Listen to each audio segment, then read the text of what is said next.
नमस्कार, स्वागत आप सभी का बात बेबाक में। मैं रविंद्र सिंह आपके साथ। तो आज बिहार विधानसभा में सूबे के वित्त मंत्री सुशील मोदी ने बजट पेश कर दिया और इस बार के बजट के जरिए एनडीए सरकार ने सभी वर्गों को साधने की कोशिश की, खासतौर पर किसान और युवाओं को। यानी कुल मिलाकर अगर देखा जाए तो बजट का पैमाना आम चुनाव को लेकर तैयार किया गया है, लेकिन विपक्ष को यह बजट रास नहीं आ रहा है। जनता इस बजट को कैसे लेती है यह तो चुनाव के वक्त पता चलेगा।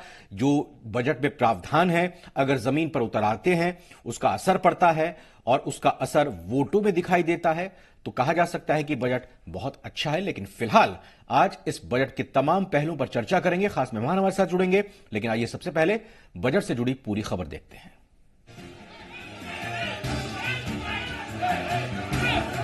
2019-20 के बजट को लेकर सूबे के वित्त मंत्री कुछ अलग ही रंग में नजर आए। 2019-20 का बजट अनुमान प्रस्तुत कर रहा हूँ। शायराना अंदाज और इसी अंदाज में आम चुनाव का एहसास, उड़ते रहना जीवन भर, उड़ते रहना। सब कुछ दिखा इस बार के बजट में। इस बार 2019-20 के बजट का आकार 2,05,01 करोड़ है।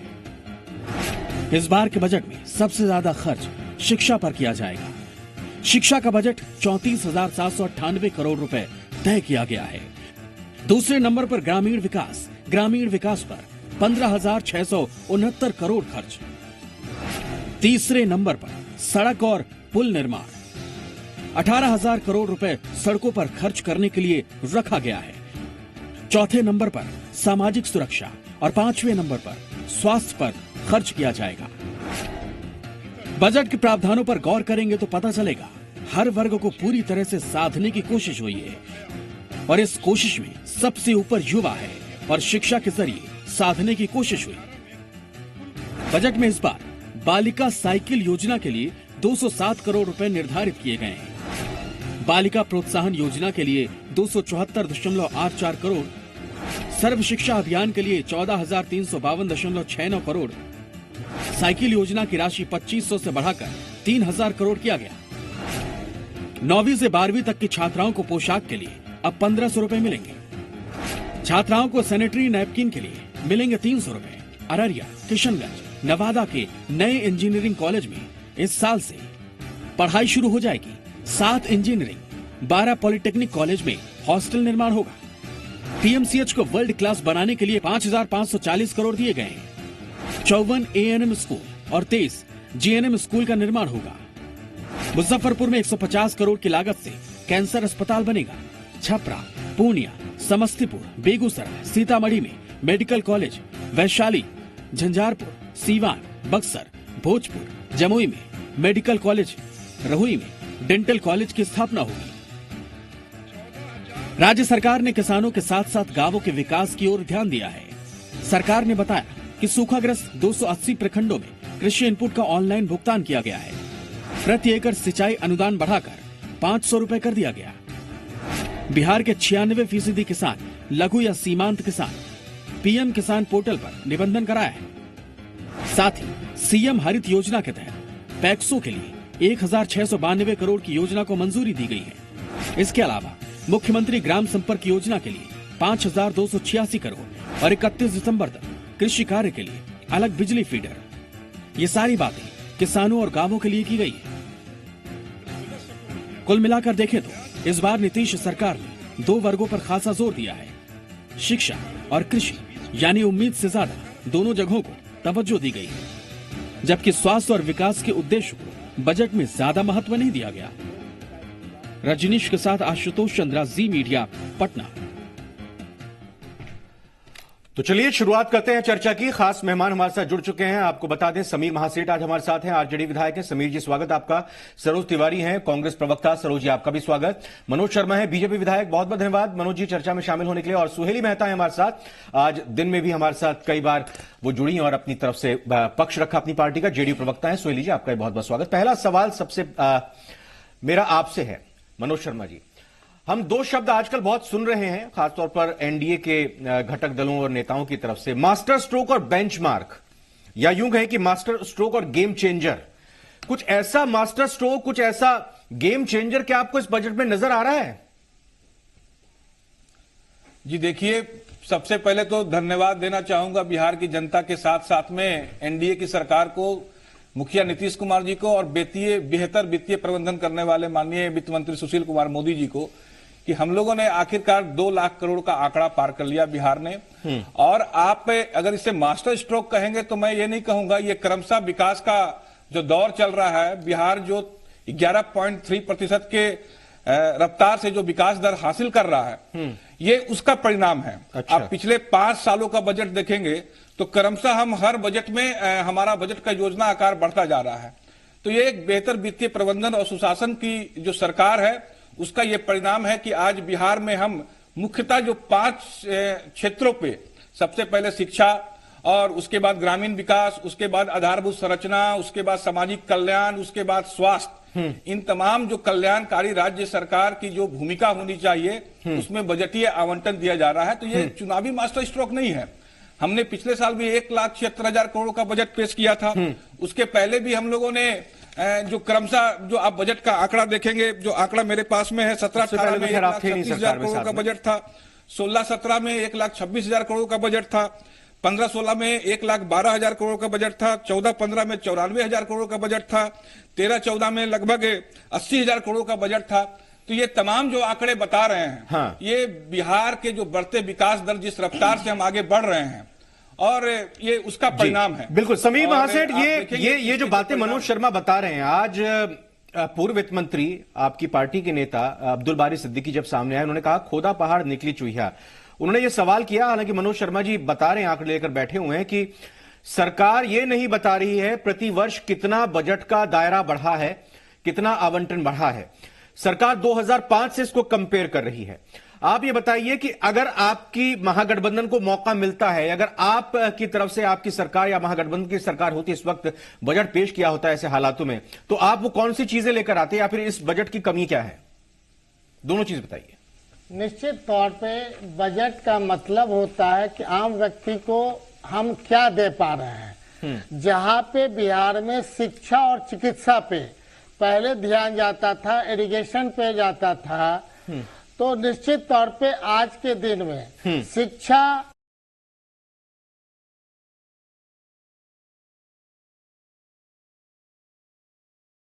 लोग सड़क पर हैं, जो जीविका से लेकर के, जो भी आंगनबाड़ी से लेकर के, सारे लोग सड़क पर हैं। 35,000 करोड़ सबसे ज्यादा आवंटन किया है इसमें।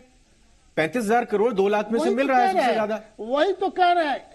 ये केवल की नहीं, किताब में एक बाजीगरी है, माने आंकड़ों की बाजीगरी है।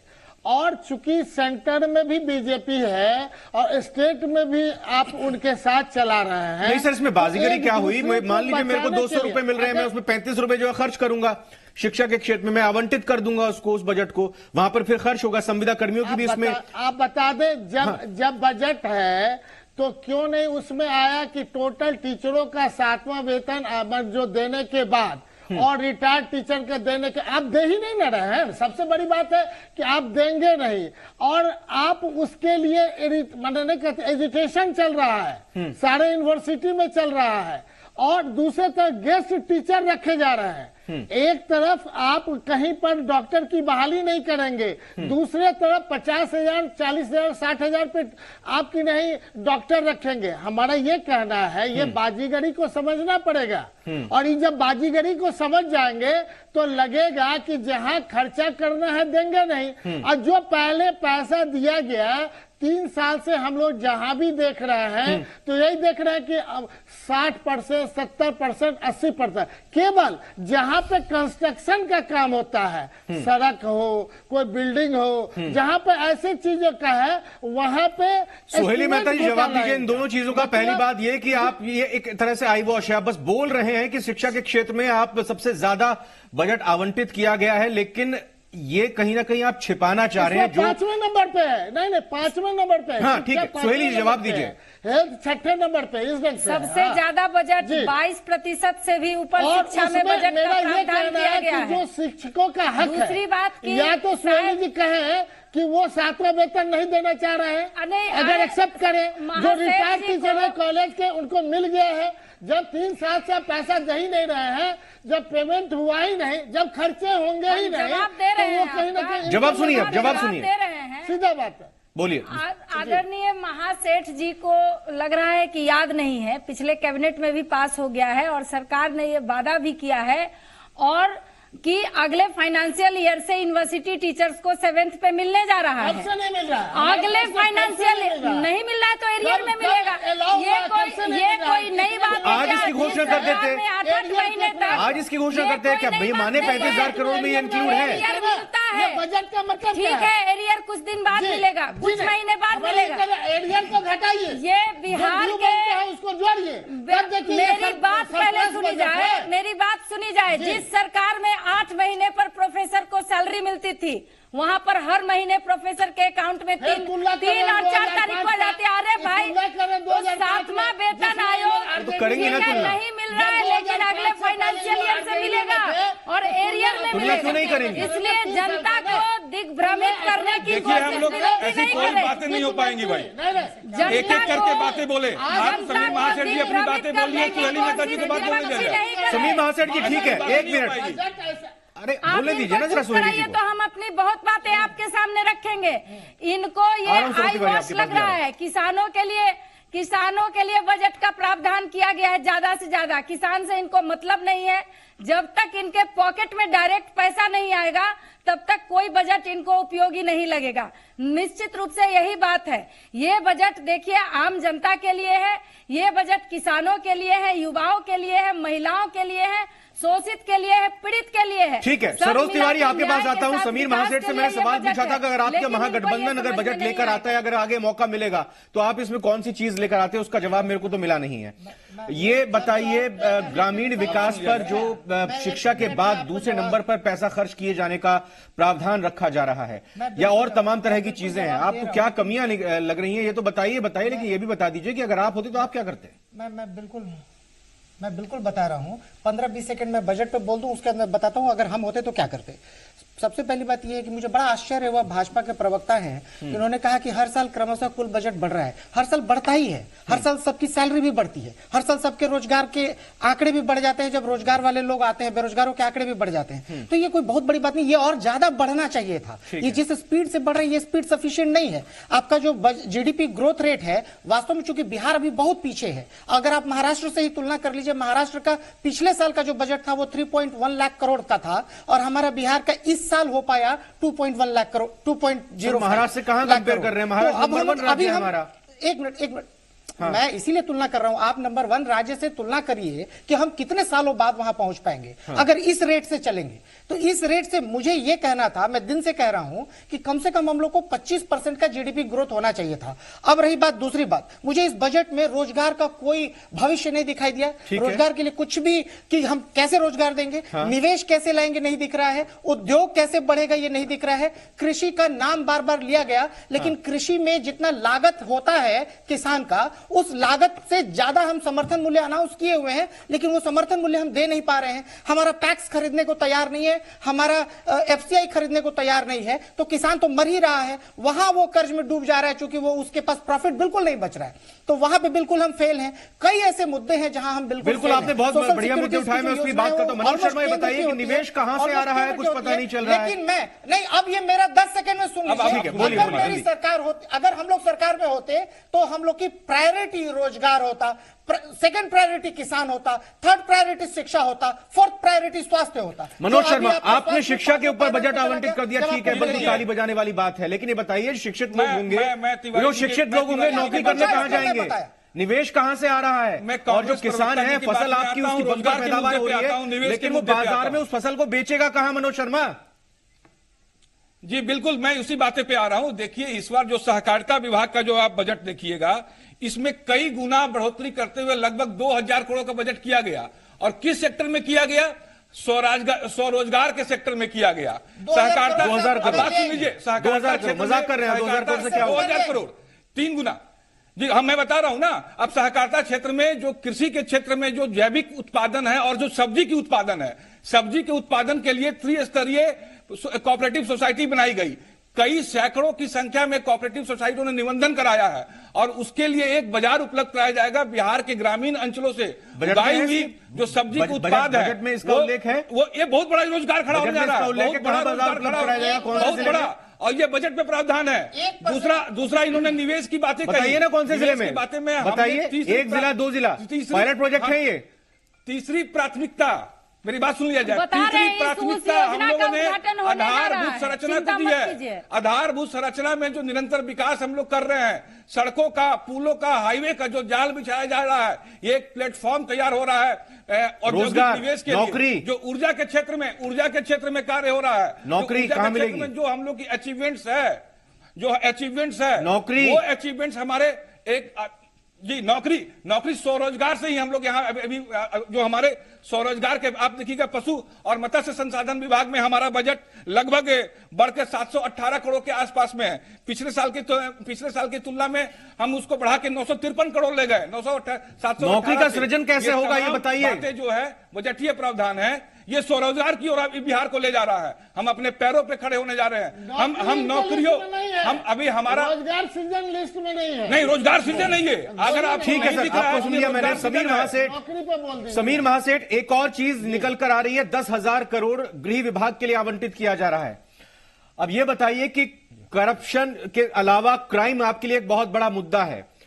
10,000 करोड़ से क्या गृह विभाग को, पुलिस को इतना मजबूत किया जा सकता है? क्या आप सिर्फ पटना में सीसीटीवी कैमरे लगाकर ये कह सकते हैं दावे के साथ कि हमारे पूरे प्रदेश में क्राइम कम हो जाएगा?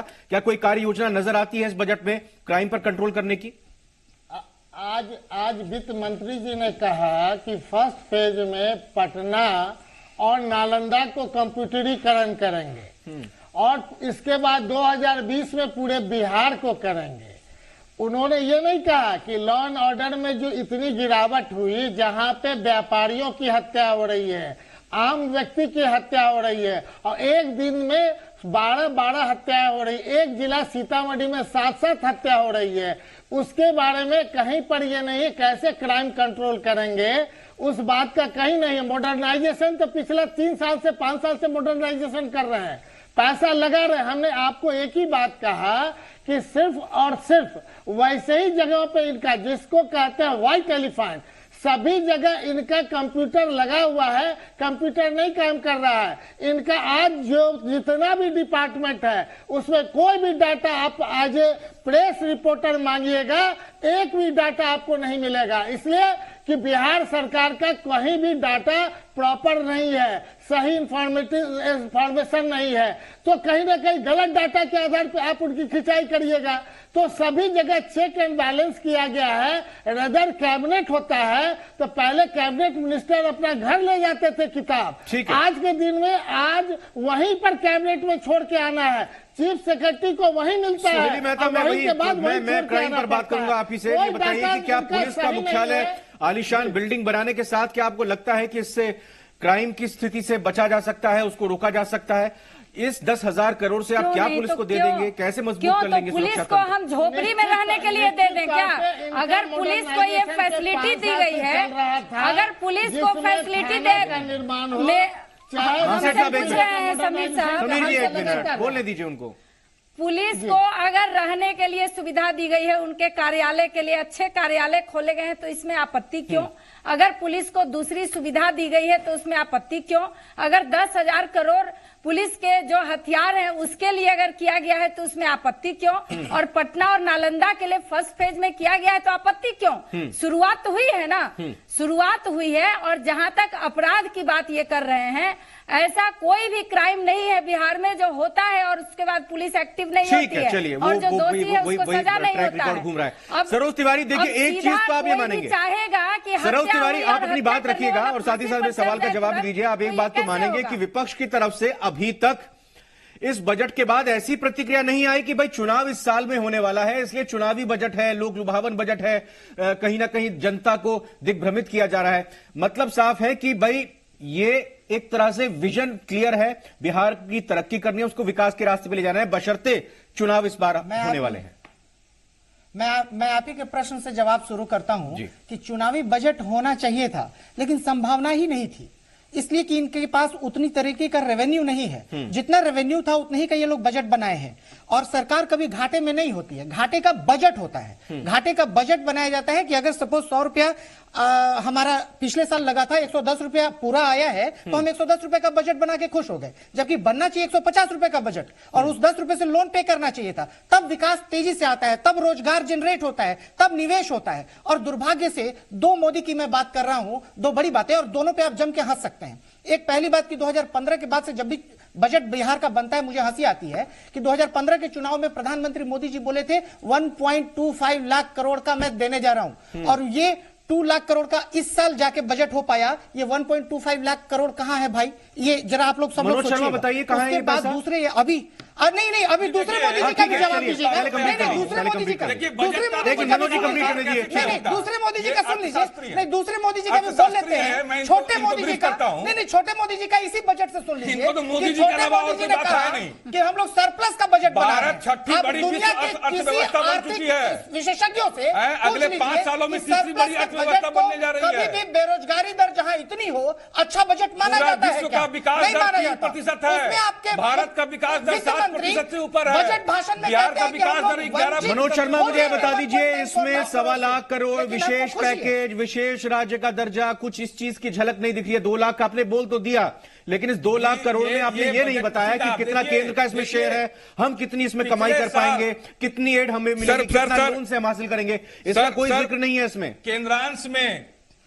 केंद्रांश में पिछले साल जहां 60,000 करोड़ रुपया बिहार सरकार को मिली थी, इस साल 81,000 करोड़ रुपया मिलने का अनुमान है। अनुदान में इस साल 50,000 करोड़ लगभग मिलने का अनुदान है। ये कहां से आ रहा है? बात तो 1.25 लाख करोड़ की हुई थी। अर्थशास्त्री मित्र हैं, बात तो 1.25 लाख करोड़ की हुई इस साल के आप देखिएगा जी, 1.25 लाख करोड़ तो पिछले 3 सालों से आ रही है। ये पिछले 4 सालों से आ रही है। बजट 2 ही लाख करोड़ पिछले 4 सालों से आ रही है। अब बजट समीर महाशय, एक जल्दी से क्विक रिएक्शन आपसे, क्योंकि इसमें ये भी कहीं प्रावधान नहीं है कि किस विभाग का कितना पैसा लैप्स हुआ है, क्योंकि लगातार आप इस पर मुखर रहते हैं और कहते हैं कि कई सारे विभाग तो ऐसे हैं जो अपना बजट ही नहीं खर्च कर पाते हैं। इसका उल्लेख होना चाहिए था। समीर महाशय, इनका लगभग 10 डिपार्टमेंट ऐसा है जहां पे लगभग 60 से 70% ही खर्चे हो पाए हैं, और केवल जहां पे कंस्ट्रक्शन करना था जी, उस तरह के बड़े डिपार्टमेंट में 90% ही खर्चा किए हैं। अदरवाइज चूंकि वहां एस्टिमेट घोटाला है, हमने बार-बार कहा। सोहेली जी, बस एक लास्ट कमेंट आपसे, बताइए सोहेली जी, क्या 40 सीटों में कितनी सीटें दिला देगा ये बजट? ये 8 गुना बजट 40 सीटों में कितनी सीटें दिला देगा आपको? दे दिए सोहेली जी, ये बजट चुनावी बजट नहीं है। ये सोहेली जी कितनी सीटें दिला देगा? कल्याणकारी राज्य की जिम्मेवारी है। कहते हैं ये कल्याणकारी राज्य की जिम्मेवारी है। ये चुनाव को ध्यान में बना रहे हैं, मतलब बिहार के साथ ऐसा घोर अन्याय, ऐसा घोर अन्याय। बहुत बहुत धन्यवाद आप सभी का इस चर्चा में शामिल होने के लिए। समीर महासेठ जी, सरोज तिवारी जी, मनोज शर्मा जी और सोहेली मेहता जी, आप सभी का बहुत बहुत धन्यवाद। अब देखना यही होगा, फिलहाल तो 4 महीने के लिए लेखानुदान की जरिए इसको पारित कराया जाएगा और उसके बाद फिर पूर्णतया विभागवार बजट पेश होगा। लेकिन अब ये बजट कितनी उम्मीदों पर खरा उतरता है लोगों की, ये तो आने वाले वक्त में ही पता चलेगा। फिलहाल बात विभाग में।